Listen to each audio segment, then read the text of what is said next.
श्रीमान् वेङ्कटनाथार्यः कवितार्किकेसरी वेदान्ताचार्यवर्यो मे सन्निधत्तां सदा हृदि यस्य वाक्कृतिपर्यन्ता यतिराजसरस्वती तस्मै वेदान्तगुरवे भूयो भूयो नमो नमः। विशुद्धविज्ञानघनस्वरूपं विज्ञानविश्राणनबद्धदीक्षं दयानिधिं देहभृतां शरण्यं देवं हयग्रीवमहं प्रपद्ये। श्रीवत्सजह्नमिश्रेभ्यः नमभुक्तिमधीमहे यदुक्तयस्त्रयी कण्ठे यान्ति மங்களசூத்திரதாம். ஆழ்வானுடைய சுந்தரபாகவதத்துல இன்றைய தினம் 25வது ஸ்லோகத்தினுடைய அர்த்தத்தை பார்க்க இருக்கின்றோம். இதுக்கு முன்ன 24வது ஸ்லோகத்துல ஞானபல ஐஸ்வர்ய வீரிய சக்தி தேஜஸ்ன்னு எல்லாம் சொல்லக்கூடிய எம்பெருமானுடைய ஷாட்குண்ய பூர்த்தி, அந்த பகவான்னு சொல்லக்கூடிய அந்த பெயருக்கு ஏற்ப அந்த ஷாட்குண்ய பூர்த்தியை பத்தி விஸ்தாரமா அருளி செய்தார். அதுவும் சதா ஷாட்குண்யாக்கைஹி பிரசுல பல விஜான சகன பிரபா வீரியைஸ்வர்யைஹி அவதி விதுரைஹி ஏதித தசம் என்பதாக சொன்னார். அவதி விதுரைஹி அப்படின்னு சொல்லச்சே எல்லை இல்லாததாக இருந்திருக்கிறது. ஆகையால இந்த ஞான பலேஸ்வரிய வீரிய சக்தி தேஜஸ்ன்னு முதலிய இந்த குணங்கள் எல்லாமே பெருமாளிடத்துல இவ்வளவு அவ்வளவுன்றது இல்லாமல் எல்லை இல்லாமல் இருக்கின்றன என்பதை அந்த சொல்லத்தை சொன்னார். அப்பேற்பட்ட அந்த எம்பெருமான் அத்தியாரூட ஸ்ரீயம் சுந்தரபுஜமிமம் அகம் பிரபத்தியன்னு இந்த சோலைகளோடையும் விரட்சங்களோடையும் சேர்ந்து இருக்கக்கூடிய அந்த மலையினுடைய தாழ்வரையில ரொம்ப ரொம்ப மகோத்தியானத்துல சந்தோஷமா எழுந்தருள் இருக்கிற அந்த எம்பெருமான் அந்த திருமார்பல அத்தியாரூட ஸ்ரீயம் ஏறு திருவுடையானாக எழுந்தருள் இருக்கிற அந்த எம்பெருமான் அவரை நான் அகம் பிரபத்தியன்னு அந்த சுந்தர பாகுவ சரணமாக அடைந்த விஷயத்தை நாம பார்த்தோம். இப்போ எம்பெருமானுடைய குணங்களை பத்தி சாதிக்க போறேன். கௌசல்யாஸ்ரிதவத்சலத்வ மிருதுதா சௌஹார்த சாம்யார்ஜவைஹி தைரியஸ்தைரிய சுவீர்ய சௌர்ய கிருதிதா காம்பீர்ய சாதுர்யகைஹி சௌந்தர்யான்வித சௌகுமார்ய சமதா லாவண்ய முக்கைர்குணைஹி தேவஹ ஸ்ரீ தருஷண்டசைல நிலையே நித்யம் ஸ்திதஹ சுந்தரஹ. தருஷண்ட சைல நிலையே நித்யம் ஸ்திதஹ சுந்தரஹ. தேவஹா தேவஹா அந்த எம்பெருமான், சுந்தரோ தேவஹா அழக பிரானாக எழுந்துள்ளிருக்க அழகராக எழுந்துள்ளிருக்கிறவர். தருஷண்ட சைல நிலையா நிலைய தன்னு நித்தியம் ஸ்திதா. இந்த சோலைகளாலே நிறைந்ததாக இருந்திருக்கிற திருமாலிரும் சோழ மலையே தன்னுடைய வாசஸ்தானமாக கொண்டு, அதாவது எப்பவும் இருந்திருக்கிறவன் ஏதோ சில அவதாரங்கள்லாம் கொஞ்ச நாள் இருந்துட்டு அப்புறமா அந்த அவதார சமாபனம் எல்லாம் பண்ணிட்டு போயிடுற அந்த மாதிரி இல்லாமல் அந்த தருஷண்ட சைல நிலையம் அந்த திருமாலிரும் சோலை மலையினுடைய தாழ்வரையில அதுலயும் இத்தனை சோலைகள் நிறைந்ததாக இருந்திருக்கிற அந்த இடத்துல பெருமாள் நித்தியம் வாசம் பண்ற. யார் வாசம் பண்றன்னா சுந்தரோ தேவஹா அழகியராக இருந்திருக்கிற அழகர் வாசம் பண்றேன்னு சொல்லி முடிச்சுட்டேன். இந்த அழகரை சேவிக்கணும். எல்லாரும் நீங்க எல்லாம் சேவிச்சிருப்போங்க. அடியனுக்கு போன வருஷத்துல அதுக்கு முன் வருஷத்துல அழகரை சேவிக்கிற ஒரு பாக்கியம் கிடைச்சது. ரொம்ப ரொம்ப சந்தோஷமா இருந்துச்சு. அதுக்கு முன்ன கூட அழகரை சேவிச்சிருக்கேன், 2-3 வாட்டி அழகரை சேவிச்சிருக்கேன். ஆனாலும் போன வருஷம் கிடைச்ச மாதிரி பாக்கியம் கிடைக்கல. கொஞ்சம் தூரத்துல இருந்து சேவிச்சேன். இன்னொரு வாட்டி கிட்ட போனேன். ஆனாலும் அப்ப ஏதோ சரியா சேவையாகல. இந்த ஆண்டவன் ஆசிரமத்துல சதத்துக்காக போயிருக்கச்சு அந்த இடத்துல போய் அழகரை போய் சேவிச்சேன். ஆழ்வான் சொன்ன வார்த்தையில ஒண்ணு கூட தப்பே கிடையாது. சத்தியமான ஒரு விஷயம். இவள்லாம் என்ன பாக்குறாளோ பாக்குறதான் சொல்றவா, என்ன அனுபவிக்கிறாளோ அனுபவிக்கிறதான் சொல்லுவா. தானா ஒண்ணு சொல்ல மாட்டா. இவ வார்த்தையில எப்பவும் பொய்யே வராது. இதுதான் அவளுக்கு ஒரு விசேஷம். முனிவாகன போகத்துல சொல்லச்சே சுவாமி கடைசியில சாதிக்கிற இந்த திருப்பாணாழ்வாருடைய கதிய காண்பனவும் உரைப்பனவும் மற்றொன்றின்றி கண்ணனையே கண்டுரைத்த கடிய காதல். தாம் பார்க்கறது ஒண்ணு சொல்றது ஒண்ணுன்றது இல்லாமல் காண்பனவும் உரைப்பனவும் மற்றொன்றின்றி கண்ணனையே கண்டுரைத்த கடிய காதல். அந்த எம்பெருமானையே அனுபவிச்சு அந்த பக்தி விசேஷத்தினால வந்ததுன்றது இந்த 10 பாசுரத்துக்கு ஒரு ஏற்றத்தை சொல்ற திருப்பாணாழ்வாருடைய பாசுரத்துக்கு. அதே மாதிரி அழகரை எப்படி அனுபவிச்சாரோ அந்த அனுபவ பரிவாகம்தான் இந்த சுந்தரபாகு ஸ்தவமாக ஆடுத்து. அதுல சேவிச்சோம்னாக்கா நிஜமாவே தெரியும். இப்படி எல்லாம் பெருமாள் எழுந்தருள் இருக்கிறா. அப்படி ஒரு ஆச்சரியமான ஒரு திருமேனி.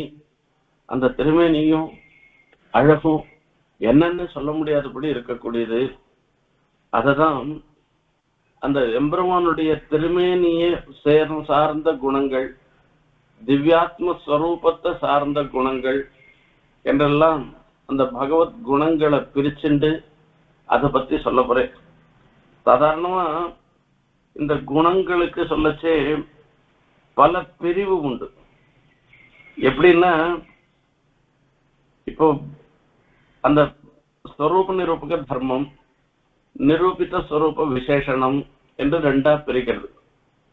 ஸ்வரூப நிரூபக தர்மம்னா அந்த வஸ்துவை இந்த வஸ்துதான்னு தீர்மானம் பண்றதுக்கு அதுக்கு உண்டான குணங்கள் இருக்கு. அந்த குணங்கள் ஸ்வரூப நிரூபக தர்மம்னு சொல்றது. வாசல்ல ஒரு ஜந்து போறது, அந்த ஜந்து மாடுன்னு தீர்மானம் பண்ணணும். ஏன் கௌஹுன்னு சொல்லணும், மாடுன்னு சொல்லணும். எப்படி தீர்மானம் பண்றது? 4 கால் இருந்தா அது மாடாயிடுமா? இல்ல 2 கண் இருக்கு, 4 கால் இருக்கு, இதெல்லாம் இருக்கு. இது மாடு மாத்திரம் இருக்கு. அந்த குதிரை கூட தான் 4 கால் இருக்கு, மானு கூட தான் 4 கால் இருக்கு, 2 கண் இருக்கு, எல்லாம் இருந்துட்டு இருக்கு. இப்ப இதெல்லாம் கொண்டு சொல்ல முடியுமா? சொல்ல முடியாது. இப்ப இதுக்கு மாத்திரம் அசாதாரணமாக இருக்கக்கூடிய ஒரு தர்மம், யூனிக் ஃபீச்சரை சொல்லணும். அந்த கழுத்துங்கீழ ஒரு சதை தொங்கும். அதை கொண்டு இத மாடுன்னு நாம தீர்மானம் பண்றோம். இதுதான் ஸ்வரூப நிரூபக தர்மம்னு சொல்றது. பரமாத்மாவுக்கு ஸ்ரீபதியாக இருக்கிற புருஷோத்தமனாக இருந்திருக்கிற நாராயணனுக்கு ஸ்வரூப நிரூபக தர்மம்ன்றது இது பிரம்மன்றதுனால சொல்றோம் இல்லையோ. சத்தியம் ஞானம் அனந்தம் பிரம்மா என்றெல்லாம் சொல்றபடினால அந்த சத்தியத்துவ ஞானத்துவம் அனந்தத்துவம் ஆனந்தத்துவம் அமலத்துவம் ஸ்ரீபதித்துவம் இவையெல்லாம் ஸ்வரூப நிரூபக தர்மம். இந்த தர்மங்கள் பெருமாளிடத்துல மாத்திரம்தான் இருக்கக்கூடியது. ஆகையில இது பெருமாளை நிரூபிக்கக்கூடியதான தர்மம். நிரூபித்த ஸ்வரூப விசேஷனம்னு இப்படி ஒரு வஸ்துவை ஐடென்டிஃபை பண்றதுக்கு அதுக்கு வேண்டிய குணங்களை கொண்டு ஐடென்டிஃபை பண்ண பிற்பாடு அதுக்கப்புறம் அந்த மாடை பத்தி சொல்றோம். நிரூபித்த ஸ்வரூப விசேஷனம்னு. இந்த மாடு நிறைய பால் கரைக்கக்கூடிய மாடு, இது பாக்குறதுக்கு ரொம்ப அழகா இருக்கு, இளம் மாடா இருந்துருக்கு, சின்ன மாடா இருந்துருக்கு, இந்த கண்ணுக்குட்டி சொல்லி போறது அவ்வளவு நன்னா இருக்கு அப்படின்னு எல்லாம் அதை பத்தி அதுல இருக்கக்கூடிய விசேஷங்களை அப்புறமா சொல்றது. இந்த வஸ்துவ முதல்ல நிரூபணம் பண்ணிட்டு அதுக்கப்புறமா சொல்ற விஷயம் அது. அந்த மாதிரி எம்பெருமான நிரூபணம் பண்ணிட்டு அதுக்கப்புறமா எம்பெருமான இடத்துல இருக்கக்கூடிய பல குணங்களை அனுபவிக்கிறதுன்றது இது நிரூபித்த ஸ்வரூப விசேஷனம்னு இது ஒண்ணு. அதே மாதிரி அந்த எம்பெருமானை அடைவதற்கு ஏற்றதாக இருக்கக்கூடிய எம்பெருமானுடைய குணங்கள். அதுக்கப்புறமா எம்பெருமான் இடத்துல அப்படி அடைந்து அவரிடத்துல அனுபவிக்கிறதுக்கு, அதாவது ஆசிரியர்கள் அவரை அடைந்தாள்னாக்கா அவளுடைய எண்ணங்களை ஈடேறுவதற்கு, எண்ணங்கள் பலிக்கிறதுக்கு காரணமாக இருக்கக்கூடிய எம்பெருமானுடைய குணங்கள்னு அதுக்கப்புறமா அதை பிரிச்சுக்கிறது, இன்னொரு விதமா பிரிக்கிறது. இப்ப பெருமாள்கிட்ட நம்ம முன்ன ஒருத்தர் இடத்துல போகணும்னாக்கா அவர் எப்படிப்பட்டவர் என்று, அவர் பெரிய பணக்காரராக இருக்கார், நாம நினைக்கிற ஒரு சகாயத்தை அவர் பண்ணக்கூடியவர் என்கிற எண்ணம் இருந்ததுன்னாக்க, அப்போ இதெல்லாம் ஆசிரியப்பதற்கு தேவையான குணங்கள். அவரிடத்துல இருக்கக்கூடிய ஒரு தனம், அவரிடத்துல இருக்கக்கூடிய இன்னொரு குணம் என்னன்னாக்க, சுமுகமா எல்லாரோடையும் பேசுவேன், வரவனெல்லாம் தேர்த்தி அடிக்க மாட்டேன் அப்படின்னு எல்லாம் சொல்ற மாதிரி இருக்கிற இந்த ஒரு தய உள்ளம் படைத்தது, இதெல்லாம் ஆசிரியப்பதற்கு உண்டான குணங்கள். இப்ப எம்பெருமான் இடத்துல இருக்கக்கூடிய குணங்கள், ஆசிரியப்பதற்கு உண்டான குணங்கள் என்னென்ன? தய, வாத்சல்யம், அதாவது நம்மளுடைய குற்றம் பாராமை, இப்படி இருக்கிற இந்த குணங்கள்லாம் பார்த்த உடனே பெருமாள் நம்மளையும் அங்கீகரிப்பேன், நமக்கும் அனுகிரகம் பண்ணுவேன்ற ஒரு எண்ணத்தோட ஆசிரியப்பதற்கு ஏற்றதாக இருக்கக்கூடிய குணங்கள்.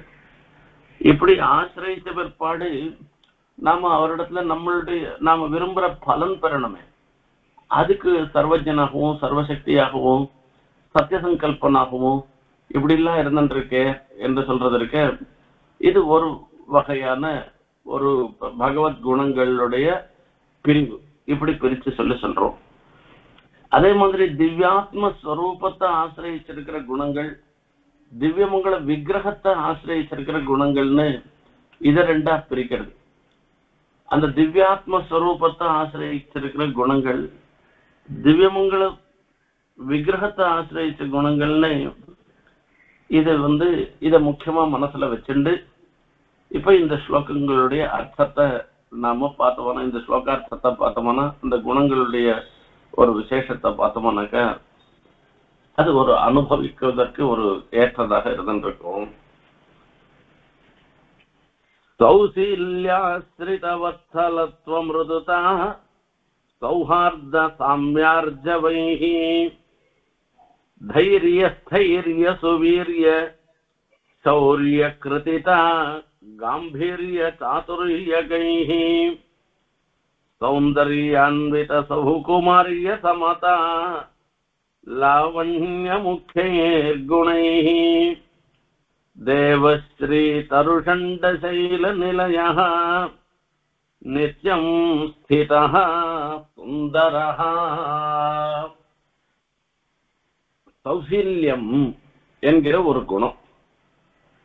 இந்த சௌசீல்யம்ன்ற குணம் திவ்யமங்கள விக்கிரகத்தை ஆசிரியிருக்க,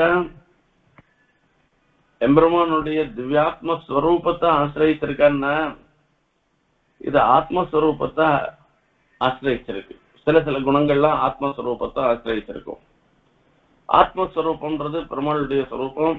சௌசீல்யம்ன்றதுக்கு அந்த குணம் என்னன்னா, இது சீலம் சௌசீல்யம் எல்லாம் ஒண்ணுதான். அதாவது ஒரு பெரிய மகானாக இருந்திருக்கிறவன் தன்னுடைய மகிமைய சிறிதும் வெளிப்படுத்தாமல், எவ்வளவு நீச்சர்களாக இருந்தாலும் அவளோடையும் ஒரு வித்தியாசம் இல்லாமல் பழகக்கூடிய ஒரு நிலை இருந்திருக்க, அதுதான் சௌசீல்யம் என்று சொல்லப்படுகிறது.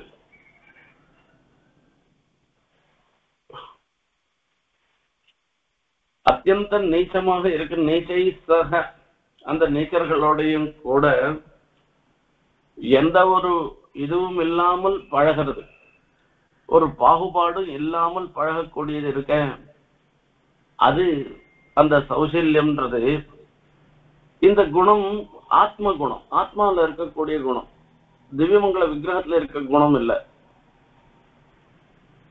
ஏழை ஏதலன் கீழ்மகன் என்னாது ஆழ்வார் பாசுரம், ரங்கநாதன் விஷயமான பாசுரம். அந்த குகப்பெருமானிடத்துல அவன் ஏழை, அவன் ஞானசூன்யனாக இருந்திருக்கான். இழி தொழில் புரிபவன், ஜாத்தியா கீழ்மகனாக இருந்திருக்கிறவன், இப்படிலாம் எதையும் பார்க்காமல்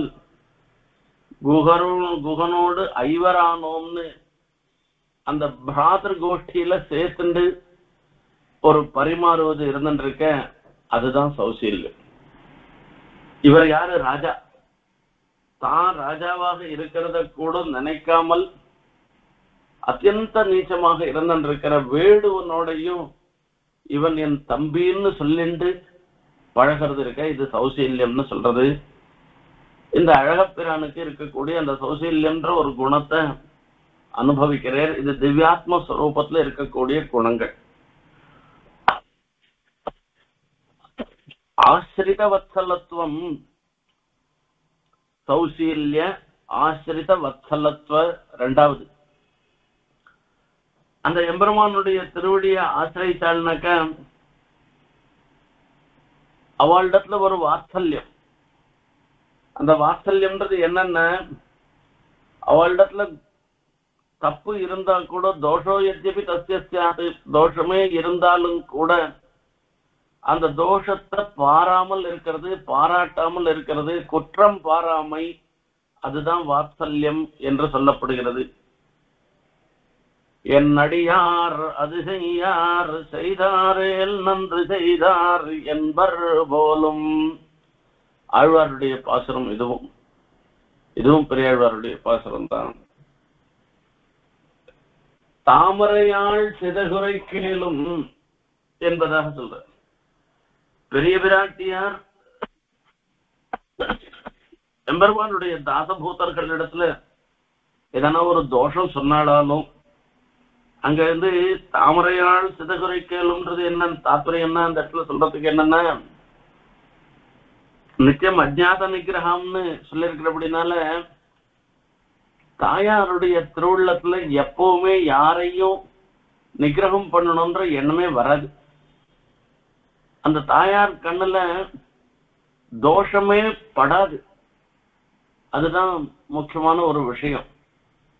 அப்படி இருந்திருக்கிற தாயாரே சொல்ற அளவு நாம தோஷம், நம்மளிடத்துல ஒரு தோஷம் இருந்துன்னா, அபச்சாரம் இருந்து இவன் இப்படி அபச்சாரப்படுறவன்னு சொல்லுவாளே, ஆனாலும் கூட அப்ப பெருமாள் சொல்லுவேறான், என் அடியார் அது செய்யார், என்னுடைய உண்மையான பக்தர்களாக இருக்கவா நீ சொல்ற மாதிரி தப்பு காரியத்தை பண்ண மாட்டான்னு சொல்ல.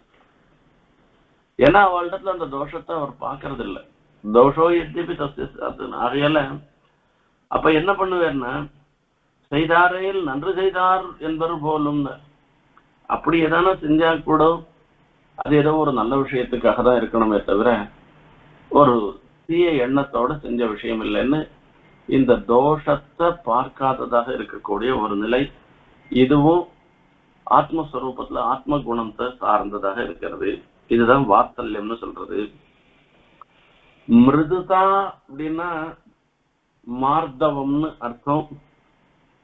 இது ஸ்வரூப குணமாகவும் சொல்லலாம், திருமேனியினுடைய திவ்யமங்கல விக்கிரகத்தினுடைய குணமாகவும் சொல்லலாம். இப்ப இந்த பிரகரணத்துல ஸ்வரூப குணமாகவே சொல்லலாம். என்ன பின்னாடி சௌந்தர்யான்வித சௌகுமாரிய சமதா லாவண்ய சௌகுமாரியம்னு ஒரு சுகுமாரமாக இருக்கிற ஒரு நிலையை ஒண்ணு சொல்ற அப்படின்னால அது திவ்யமங்கல விக்கிரகத்துக்கு இருக்கக்கூடிய ஒரு குணங்கள்.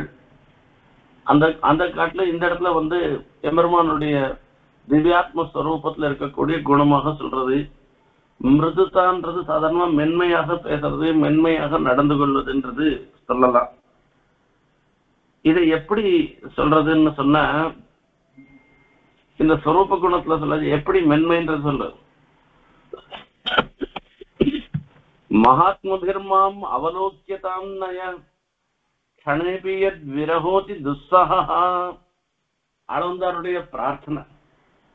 ஆளவந்தார் பிரம்மாண்டத்துல பிரார்த்தனை பண்ற, எனக்கு ஒண்ணுமே வேண்டாம், எனக்கு ஒரே ஒரு காரியம் நீர் பண்ணும் போறோம்னு சொல்லி சொல்ற.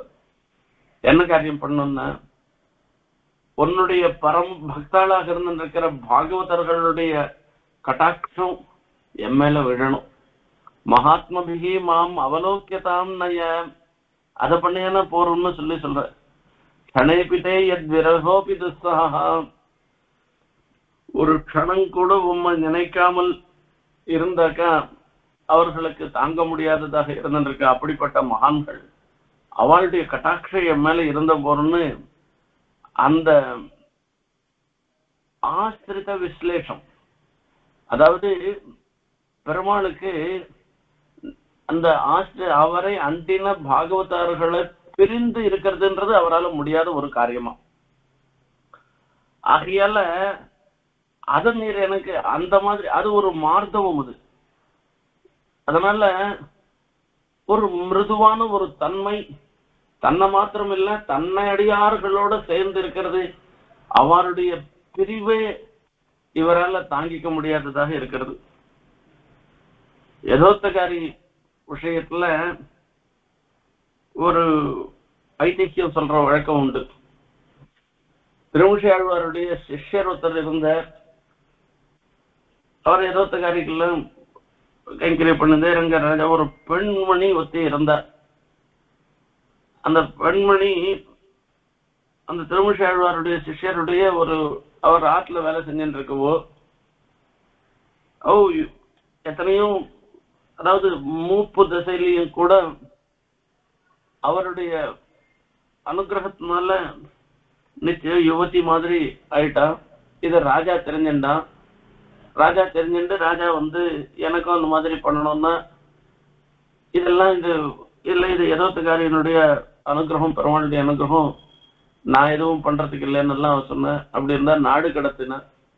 அப்ப நாடு கடத்துச்சு தன்னுடைய பக்தனை நாடு கடத்தின உடனே அவர் என்ன சொல்றாருன்னா, அந்த ஆதிசேஷனையும் சுருட்டிண்டு இவருக்காக கிளம்பிட்டேன், ஊரை விட்டு கிளம்பிட்டேன்.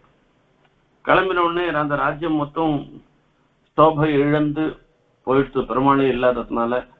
அப்புறம் அந்த ராஜா ஒரு தெளிவு பெற்று அங்கேருந்து போய் பெருமாளத்துல இது பண்றாருன்னா, இது தை மக்கத்துல பெருமாள் யதோத்தகாரி இன்னைக்கும் ஓரிக்கைன்னு பேரு. ஓர் இரவு இருந்த இடம் அது, அதுக்கு ஓரிக்கைன்னு பேரு காஞ்சிபுரத்துல. அதுக்கு பக்தர்களுக்காக என்ன வேணா பண்றதுக்கு சித்தமா இருக்க, பக்தர்களுடைய பிரிவை எப்பவும் விரும்பாதவராக இருந்திருக்கிறவர் பெருமாள். அததான் இங்க மார்தவத்னால சொல்ற. சௌஹார்தம், நல்லதையே நினைக்கிறது இருக்க, அதுதான் சௌஹார்தம்னு சொல்றது. அதாவது எல்லாருக்கும் ஹிதத்தையே நினைக்கிறது, எதிரி நண்பன் என்று பார்க்காமல் எல்லார் விஷயத்திலையும் ஹிதத்தை நினைக்கிறது. அருள் விரிந்த சிந்தையார் அடியார் மேல் வைத்துன்னு ஆழ்வார் அருளி செய்த பிரகாரம் அந்த சிந்தை பெருமாளுடைய எண்ணம் இருக்க, அது அனுகிரகிக்குமாக இருக்கக்கூடியது. அப்படிப்பட்டது சாமியம். சமூகம் சர்வபூதேஷு நமே துவேஷ்யோஸ்தி நப்ரியா. பெருமாள் சொல்ற வார்த்தை கீதையில, நான் எல்லாருக்கும் சமமாக இருந்துருக்கேன், எனக்கு யாரும் துவேஷியும் கிடையாது, ந பிரியகா, எனக்கு எல்லாரும் ஒண்ணுதான். அது இவன் ரொம்ப பிரியமானவன், இவன் எனக்கு எதிரி அப்படின்றதெல்லாம் ஒன்றும் கிடையாதுன்னு சொல்றது. ஆகையால சாமியம்னு சொல்லி இப்ப எல்லாராலையும் ஆசிரியக்க கூடியவனாக இருந்திருக்க பெருமாளுக்கு இவெல்லாம் உயர்குடி பிறப்பை சார்ந்தவர்கள், இவர்கள்லாம் கல்வி செல்வம் நிறைந்தவர்கள் என்றெல்லாம் நினைச்சிருந்து அவளோட இன்னும் அதிகமாக பழகிறது. இவன்லாம் ஒன்றும் தெரியாதவன், இவனிடத்தெல்லாம் கொஞ்சம் உதாசீனம் பண்றதுன்றது இல்லாமல் எல்லாரிடத்திலையும் சமமாக நடந்து கொள்வது இருக்க, அதுதான் சாமின்றது. ஆர்ஜவம்,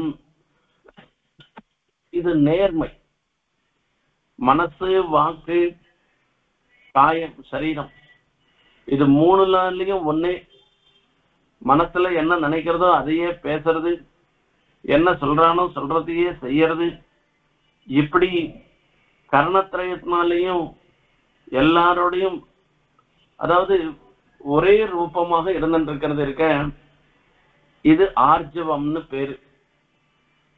இப்ப இந்த குணத்தை என்னத்துக்காக சொல்ற என்ற, நம்மள மாதிரி இருக்கவாளோட பெருமாளும் சேர்ந்து பழகிறோம் இல்லையோ, ஒரு கால் பெருமாளுக்கும் இந்த புத்தி நம்மள மாதிரி இருக்கிற நம்மள்ட இருக்கக்கூடிய வச்சன்யத்து மனசன்யத்து விருத்தம் அந்நியத்துன்னு எல்லாம் இருக்க மாதிரி இருந்துட்டோம்னா என்ன பண்றதுன்னு கேட்டா, நம்மளோட பழகினா கூட நம்மள்ட இருக்கிற தோஷம்லாம் அவருக்கு வராதான்.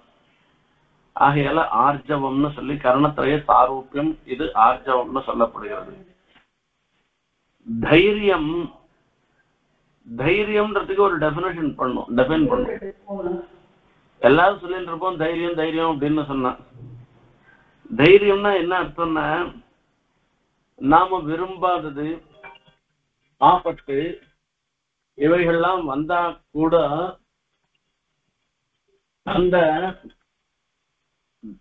ஆபத்து, அந்த விரும்பாத விஷயங்கள் வரச்சே கூட எண்ணங்கள் மாறாமல் அதையும் நாம சமாளிக்கலான்ற ஒரு எண்ணத்தோட இருந்துருக்கிறது இருக்க, ஒரு துளி கூட மாறுபாடு இல்லாமல் நடந்து கொள்வதற்க அதுக்கு தைரியம்னு சொல்றது. அப்பிரதிகத சித்தவருத்தி என்பதாக சொல்றது. எவ்வளவோ நமக்கு விரும்பாதது நடந்தாலும் கூட அந்த எண்ணங்கள்ல அந்த மனசுல ஒரு விகாரம் இல்லாமல் இருந்துருக்கிறது தைரியம். எவ்வளவு கஷ்டம் வந்தாலும் ஒரு நிலைப்பாடோட தாம் ஒரு காரியத்தை பண்றதுன்னு தீர்மானம் பண்ணியாச்சுன்னா அதுல நிலைப்பாடோட இருந்துருக்கிறது.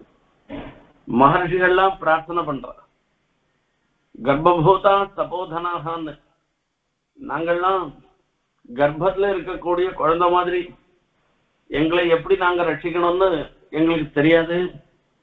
அந்த ராமரை பார்த்து சொல்ற, நகரஸ்தோவா வனஸ்தோவா தொன்னோராஜா ஜனாதிபான்னு, நீ காட்டுலையானா இரு நாட்டுலையானா இரு, நீதான் என்ன பொறுத்த வரைக்கும் ராஜான்னு எல்லாம் சொல்ற. அப்படிப்பட்ட மகர்ஷிகளுக்கெல்லாம் ஏகிபஸ்ய சரீராணி முனைனாம் பாவிதாத்மனாம்னு அவள்லாம் தபஸ் பண்ணிட்டு இருக்கச்சே, அவளுடைய மாம்சத்தை சாப்பிட்டுட்டு அந்த எலும்பை விட்டு எரிஞ்சு போற, அந்த எலும்பெல்லாம் அப்படியே போரா கோவில் கோவிலா இருக்கு. அதை பார்த்த உடனே மனசு கட்டமா போயிடுறது ராமருக்கு. அவர் சபதம் பண்றார், பிரதிஜை பண்றார் அந்த இடத்துல, உங்களுடைய தபஸுக்கு தடங்கலாக இருந்திருக்கிற ராட்சசர்களை பூண்டோட அழிச்சு விடுறேன், வேரோட அழிச்சு விடுறேன்னு பிரதிஜை பண்றேன். சீதா பிராட்டி கேட்கிற, நமக்கும் ராட்சசாளுக்கும் என்ன சண்டை இருக்குது, ஒண்ணும் இல்லையே, அப்ப ராட்சசாளு மொத்தம் அழிச்சுடுறேன்னு சொல்றாரு, இது கொஞ்சம் யோசிச்சு பண்ண வேணாமா? வினாவைரியம் ரௌத்ரதா, ஒரு நிஷ்காரணமா ஒருத்தர் இடத்துல கோச்சிக்கிறதுன்றது தப்பு இல்லையா என்று கேட்கிற. அப்போ பெருமாள் சொல்ற வார்த்தை, அப்பியகன் ஜீவிதம், நீ கேட்கறதெல்லாம் வாஸ்தவம் தான். நான் அந்த மகர்ஷிகளுடைய வார்த்தைய அவள் காண்பிச்ச நிலையையும் அதை பார்த்த உடனே எனக்கே ரொம்ப வெக்கமா போயிட்டு, ராஜாவா இருந்துட்டு அந்த ராஜாவினுடைய ஆளுமைக்கு உட்பட்ட பிரதேசத்துல இருந்துருக்கிற மகர்ஷிகளை ரட்சிக்காதது எவ்வளவு தப்புன்றது எனக்கு புரிஞ்சுது. என் நிலையில நீயும் இருந்தேன்னா நீயும் அப்படிதான் சொல்லியிருப்ப. ஆகையால நான் அந்த பிரதிஜையை எந்த சமயத்திலையும் கைவிட மாட்டேன். அப்பியகன் ஜீவிதன் ஜக்கியாம், எல்லாருக்கும் அவாவா உயிர் இருக்க அது ரொம்ப பெருசாக கருதப்படுகிறது.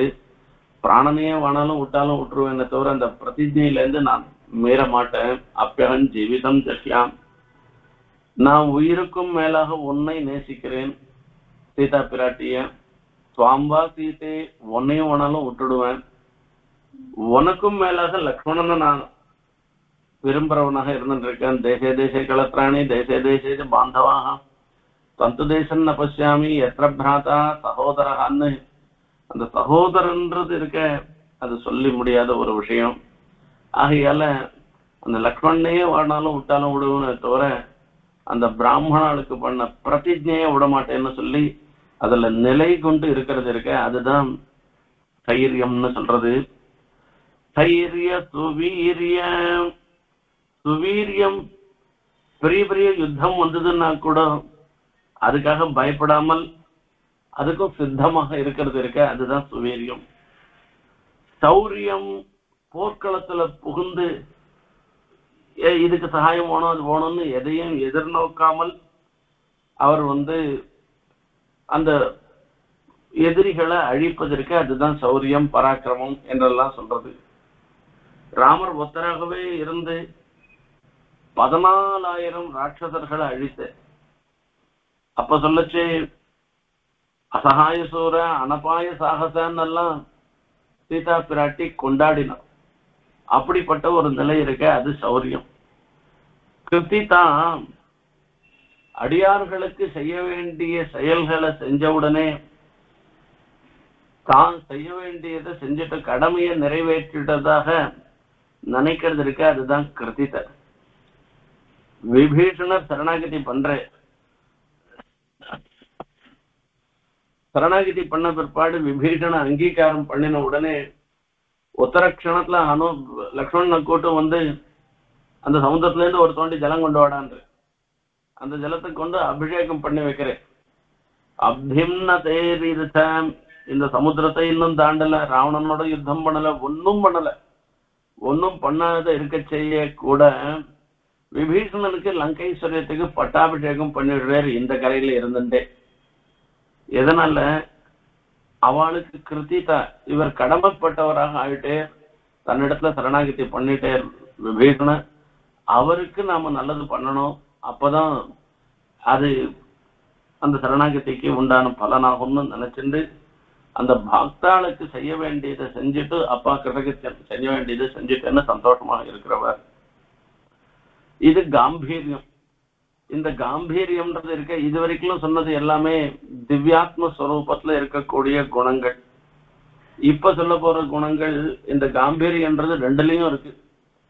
அந்த பெருமாளுடைய திவ்யமங்கல விக்கிரகத்துல ஒரு காம்பீரியம். காண் தகுதோழன்னல் தன்னத்தையோரர் கடலினை கீழ் போண்டவன் பாலன்.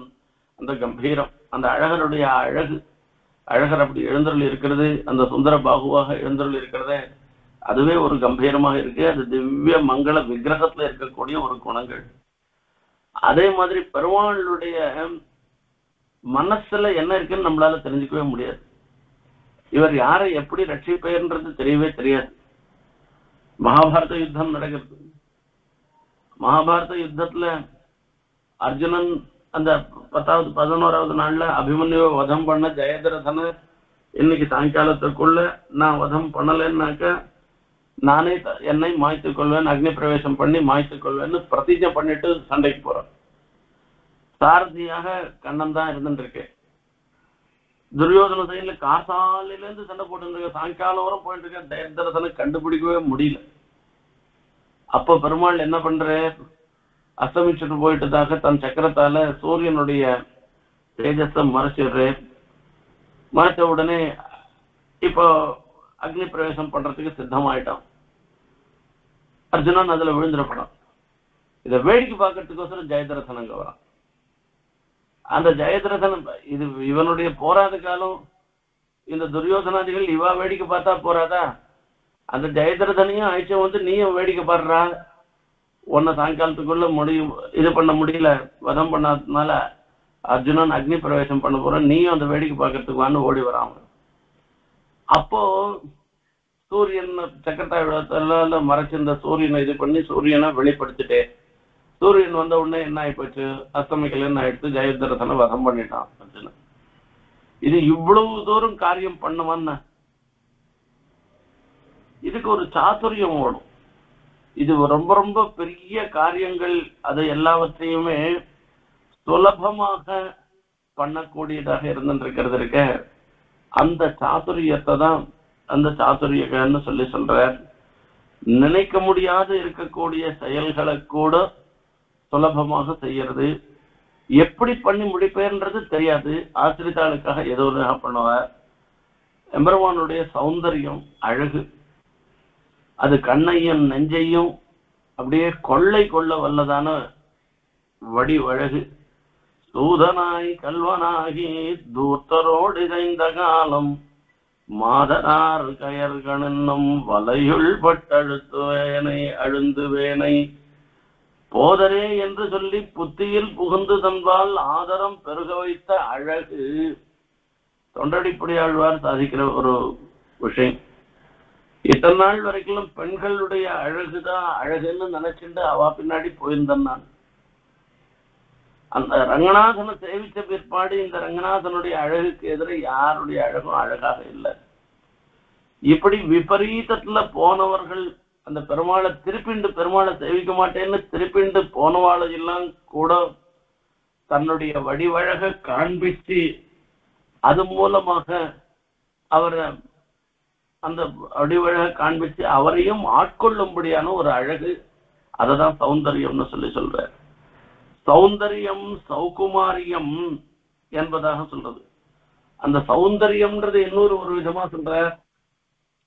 சௌந்தரியம்னா அந்த திருமேனியில ஒவ்வொரு அங்கத்தினுடைய அழகு, ரங்கநாதனுடைய கண்ணழகு, திருமார்பழகு, திரு கைகளுடைய அழகு, அப்படி திருமுக மண்டலத்தினுடைய அழகு, இப்படி ஒவ்வொன்றும் அழகு, ஒவ்வொரு அவயவ சோபைய அது சௌந்தரியம்னு சொல்றது. சௌகுமாரியம் அப்படி மலர்மகள் கைவரிட மறுபோதிற் செவந்தன பத்மா தாத்ரீகராபியாம் பரிஜித சரணம் ரங்கராஜம் பஜேகம். அந்த பெருமாளுடைய திருவடிகளை பெரிய பிராட்டியாரும் பூமி பிராட்டியாரும் அந்த மலர் போன்ற திருக்கைகளால பாத சேவனம் பண்றாளாம். அந்த கை பட்ட உடனேயே அப்படியே செவந்து போயிடுறதாம். அதை கூட தாங்கிக்க முடியாத அவ்வளவு சுகுமாரமானது, அவ்வளவு மிருதுவானது என்பதாக சொல்றார்.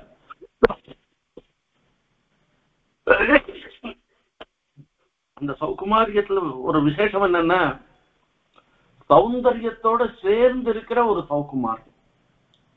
அது சமதா. சமதா அப்படின்னு சொல்லச்சு, இப்ப சமூகம் சர்வபூதேஷன்னு சாமியம்ன்றது சொல்லிட்டேன். இப்ப இங்க சமதான்னு சொல்றது திவ்யமங்கல விக்கிரகத்துல இருக்கக்கூடிய ஒரு குண விசேஷமா சொல்லணும். ஏன்னா சாமியம்ன்றது திவ்யாத்ம ஸ்வரூபத்துல இருக்கக்கூடிய குணம்னு சொன்னோம்னா எல்லாரிடத்துலயும் சமமான ஒரு எண்ணத்தோட நமய துவேஷயோசி கத்தனன்னு சொல்றத அத சொன்னார். இப்ப சமதான்னு இந்த இடத்துல சொல்றது என்னன்னா, இந்த பெருமாளுடைய திவ்யமங்கல விக்கிரகத்துல அவயவங்கள், திவ்யாவயவங்கள், அந்த திருமேனியில திருக்கைகள், அதாவது திருவடிகள் இப்படி எல்லாம் இருக்கும் இல்லையோ, இந்த திருத்தொடை இப்படி எல்லாம் இருக்கிறது ஒவ்வொன்றுமே எப்படி இருக்கணுமோ அப்படி இருக்கிறது. அதாவது அந்தந்த ப்ரப்போர்ஷன்ல இருந்தாதான் அழகா இருக்கும். சில பேருக்கு மேல் பாகம் குறைவ சின்னதா இருக்கும், கால்லாம் நீளமா இருந்துட்டு இருக்கும். சில பேருக்கு விபரீதமா இருக்கும். அந்த மாதிரி எல்லாம் இல்லாமல் ஒரு திவ்யமங்கல விக்கிரகம் எப்படி இருக்கணுமோ அப்படி இருக்கக்கூடியது என்பதாக சொல்லி இந்த சாமுத்திரிகா லட்சண பிரகாரத்துக்காக அந்த அழகருடைய திவ்யமங்கல விக்கிரகம் இருக்கான். லாவண்யம், அடுத்தது லாவண்யத்தை பத்தி சொல்ற. இது சமுதாய சோபைன்னு சொல்லுவா. தூரேந்து பெருமாளை சேவிக்கிறோம். அங்க பெருமாள் என்ன திருவாபரணம் சாத்தின்னு இருக்கே, என்னென்ன இது பண்ணிட்டு இருக்கேன்னு எல்லாம் ஒன்றும் தெரியாது. அப்படி தூரேந்து பெருமாளுடைய திருமுக மண்டலம் தெரியுது, திருவபிஷேகம் தெரியுது, திருக்கைகள் தேவையாருது, அவ்வளவுதான் தெரியுது. பெருமாள் எழுறன்றது தெரியுது, வேற ஒன்றும் தெரியல. அப்பவும் ஒரு அழகு. அது சமுதாய சோபைன்னு பேரு. தனித்தனியா ஒவ்வொரு அவயவ சோபைன்னு சொல்லச்சு அது சௌகுமாரியத்துல போயிடுத்து. ஆகையால இப்படிப்பட்ட முக்கைர் குணைகி, இப்படிப்பட்ட முக்கியமான இன்னும் எத்தனையோ குணங்கள், எம்பெருமானுடைய குணங்களை நம்மளால சொல்லி முடியாது.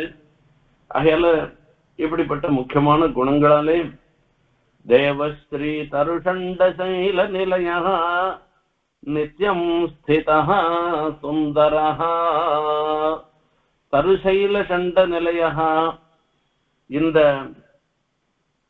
திருமாலிருஞ்சோலை சோலை மலையை, அந்த தாழ்வரைய தன்னுடைய வாசஸ்தானமாக கொண்ட அந்த எம்பெருமான் நித்தியம் ஸ்திதா சுந்தரகா, அந்த அழகப்பிரான் அந்த இடத்துல எழுந்தருள் இருக்கார். இப்படிப்பட்ட திவ்யாத்ம ஸ்வரூபத்தினுடைய குணங்களோடையும் திவ்யமங்கல விக்கிரகத்தினுடைய விசேஷமாக எழுந்தருள் இருக்கார். அவருடைய அனுகிரகம் நம்ம எல்லாருக்கும் கிடைக்கணும்னு பிரார்த்தனை பண்ணிட்டு விடைபெறுகிறேன்.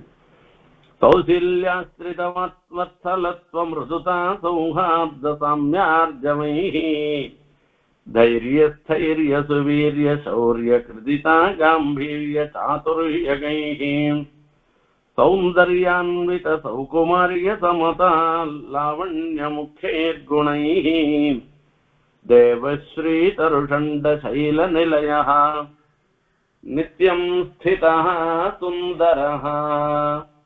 कवितार्किक सिंहाय कल्याण गुणशालिने श्रीमते वेंकटेशाय वेदांत गुरवे नमः।